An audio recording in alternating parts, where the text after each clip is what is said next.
O primeiro bloco fático são os comentadores Vitor Brown, Guilherme Fiuza e Ana Paula Henkel. E quais são as falas desse primeiro bloco fático que são questionadas nesse direito de resposta como, supostamente, fatos sabidamente inverídicos que ensejariam a concessão do direito de resposta? São comentários em torno do status processual do candidato Luiz Inácio Lula da Silva. Então, são comentários feitos por esses 3 jornalistas em que eles dizem que é falso afirmar que Luiz Inácio Lula da Silva foi inocentado. É essa expressão. Eles questionam muito o termo foi inocentado. Então, eles tecem comentários dizendo que os crimes não foram revogados, que a propaganda tenta ainda vender a ideia de que Luiz Inácio Lula da Silva é inocente, pois teria sido absolvido em todos esses processos.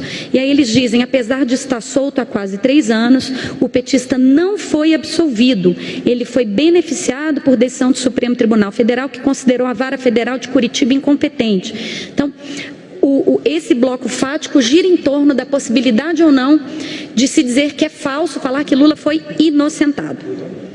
E o outro bloco fático, senhor presidente, esse para mim mais delicado, que é um bloco fático em que os comentaristas insinuam que teria havido um conluio entre o coordenador de campanha de Luiz Inácio Lula da Silva, Randolfo Rodrigues, Vossa Excelência, senhor presidente, no contexto da aprovação daquela decisão, de decisões no inquérito das fake news. Então, aqui, as afirmações são falsas, conhecidamente falsas, todos nós já sabemos, Vossa Excelência liberou a decisão, ela é pública, o contexto em que foi ordenada aquela providência cautelatória, mas eles ainda assim afirmam, fazem afirmações manifestamente, sabidamente inverídicas, altamente injuriosas e amarram essas afirmações à campanha do representante. Então, eles dizem, um dos coordenadores da campanha do ex-presidente, ex-presidiário,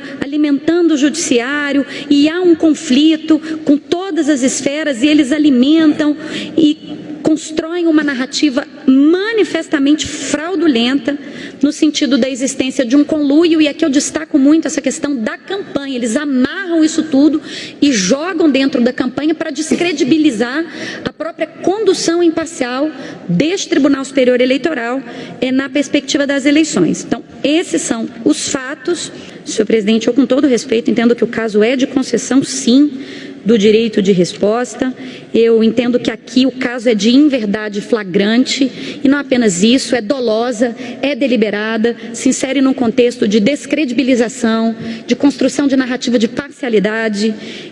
Entendo que isso viola, não mais poder, essa construção de narrativa de conluio, viola o artigo 9º da nossa resolução, que foi editado esse dispositivo na perspectiva do julgamento do RO 060 397598 do ministro Salomão, e, portanto, eu entendi que o caso é, sim, de urgente concessão do direito de resposta. Nos termos da lei, eu estabeleci que o direito de resposta deve ficar no ar por 48 dias, porque é o dobro do tempo em que a reportagem ficou no ar.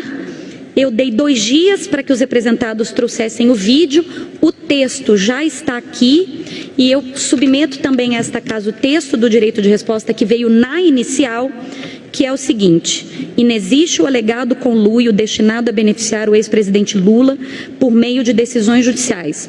As ordens de busca e apreensão exaradas pelo eminente ministro Alexandre de Moraes, no âmbito do inquérito 4784, atenderam requisição da Polícia Federal e visavam proteger o Estado Democrático de Direito.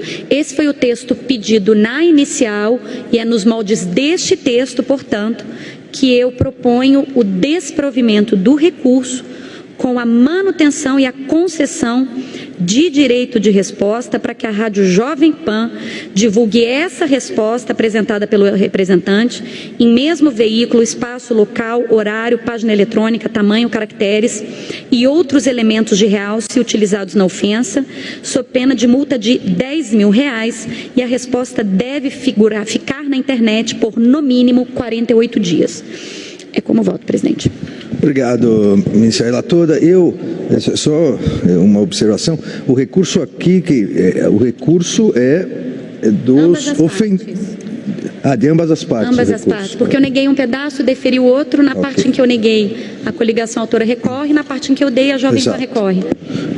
O ministro Ricardo Lewandowski pediu a palavra. Sim, na verdade eu estou acompanhando a eminente relatora, mas diante da gravidade dos fatos relatados por Sua Excelência e também daquilo que consta nos autos, eu sugiro que se encaminhe os autos ao MP para apuração da eventual prática de crime. De acordo, ministro vice-presidente, inclusive o Ministério Público também foi favorável à concessão do direito de resposta. Foi nesse sentido... Não, mas há um dispositivo do Código de Processo Penal, no sentido de que toda vez que um magistrado se deparar com a possibilidade da prática de crime, nos autos deve oficiar o Ministério Público. É o artigo 40 do CPP, exato. Há divergência? Então, o tribunal, por unanimidade, negou provimento a ambos os recursos e homologou o texto, a resposta, determinando que permaneça disponível para acesso por 48 dias, nos termos do voto da relatora, e encaminhando a notícia crimes ao Ministério Público para apuração. Eu ontem peguei, o UOL confere, o UOL também diz o seguinte: Lula é inocente? Sim, Lula é inocente. Lula foi inocentado? Não, é falso que Lula tenha sido inocentado pela Suprema Corte, e aí faz a diferença entre vícios formais. Então, nesse contexto de debate técnico, inclusive no meio jurídico, sobre qual é a expressão mais adequada, eu entendi que não cabe a concessão de direito de resposta e usei também uma decisão do ministro Paulo de Tarso Sanseverino, porque esse debate já se colocou também na propaganda eleitoral, se é possível dizer ou não, e o ministro Paulo de Tarso também, nesse mesmo sentido, entendeu que os fatos são públicos, a situação processual do ex-presidente é pública e comporta uma discussão que está sendo neutralizada no próprio campo. Quando eu preparei esse voto, Sua Excelência, o ministro Sanseverino tinha dado uma decisão, já deu outra também, são duas decisões nesse mesmo sentido e também um parecer da PGE. Então, nesse sentido, eu afastei o direito de resposta quanto a esse bloco. Agora, quanto ao outro bloco, e o que eu fiz na minha decisão, quanto ao bloco que questiona o uso da expressão Lula foi inocentado, sim ou não? Eu posso dizer que ele foi absolvido, que ele foi inocentado, ou isso é uma impropriedade técnica? Ele é inocente, mas as sentenças não são de mérito, de análise meritória. Aí, nesse ponto, eu afastei o pedido de direito de resposta.